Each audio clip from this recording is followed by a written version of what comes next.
Hi, welcome to Fostering Resilience. I'm Dr. KJ Foster, and in today's video, I'm going to share with you a very quick and easy self-love exercise. If you know me and anything about me, then you know that I am all about self-love and self-compassion, because that is the key, I believe, to having a healthy relationship with ourselves and with others. The more that you are able to truly love yourself and accept yourself and provide yourself with love, care, and compassion, the more that you are going to be able to extend that to others, and you are going to be able to transform the relationship with yourself and the relationship you have with others. So self-love is where it all begins. It all starts from the inside out. And this is a very simple exercise. It's something that I recommend to nearly everyone I work with. And what it is I suggest that you find a photo of yourself from your childhood at a time, preferably at a time where you remember being full of joy and carefree and really happy in your life. And for some people, they struggle with that. So if you're someone who doesn't have a lot of positive memories from your childhood, not only is this exercise even more important for you to do, but finding a photo of when you maybe felt that you were at that age of innocence, right? So for me, I found a photo of when I was about 5 or 6 years old. And what you're going to do is you're going to take that photo and you're going to put it in a place where you're going to be able to see it each day, maybe multiple times a day. That would be best if you could see it multiple times a day. I put mine on my refrigerator, knowing that I'm going to go into my refrigerator at least once, if not perhaps multiple times throughout the day. So I put mine on my refrigerator. You could put yours on your bathroom mirror. You could put it, I know people who have saved it as their cell phone photo, their screensaver. And every time you look at that picture, send that child some love.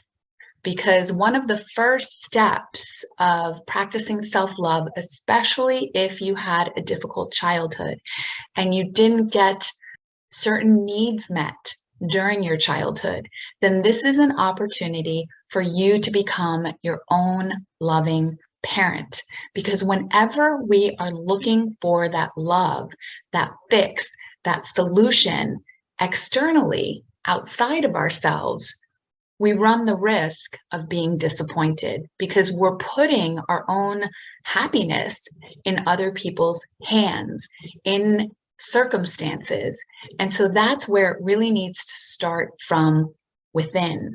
So starting to give that child, that inner child that is still within you, that love and that care that maybe you didn't receive as a child, or maybe through your active addiction, you began this abusive relationship with self, and you're starting to heal that relationship with yourself. So regardless of whether you had a wonderful childhood and you had all of your needs met, either you may have engaged in a relationship in your adulthood that became unhealthy and abusive, and a lot of times we then become our own abusers, whether that's through a toxic relationship with someone else or a toxic relationship with a substance.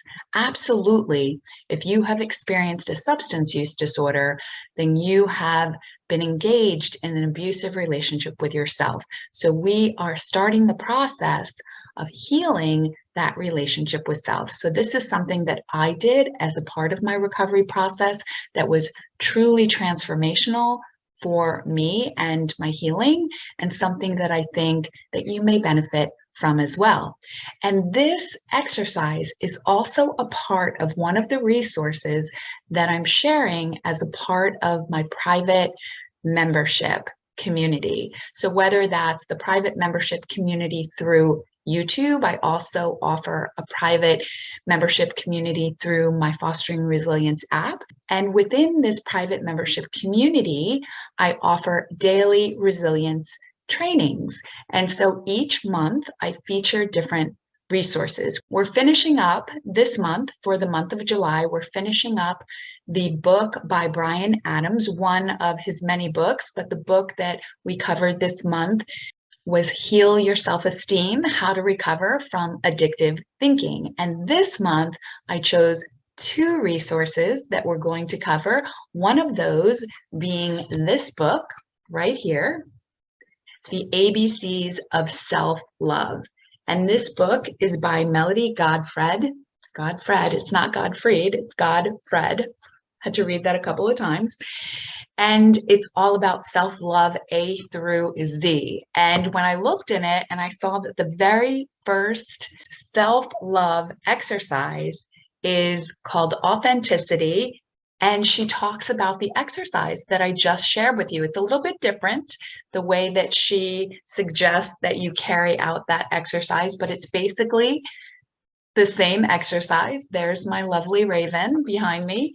And then we are going to also be covering this book right here, Discovering Your Spiritual Path Workbook. And this workbook is filled with spirituality exercises, ways in which you can connect more spiritually and working on all different spiritual principles. And let me tell you, this resource in and of itself, which I highly recommend, is something that you're definitely going to want to buy, especially if you work in the field, because there are exercises and worksheets in here that are just invaluable. And so I'm going to be going through this workbook in conjunction with the ABCs of self-love. So I think spirituality and self-love for the month of August is going to be phenomenal. So I hope that you'll join me. There's a link in the description if you're interested in joining that private community. And thanks so much for joining me today. I hope you go ahead and take advantage of that self-love exercise. And I wish you a very beautiful and a blessed day. And remember, be good to yourself today.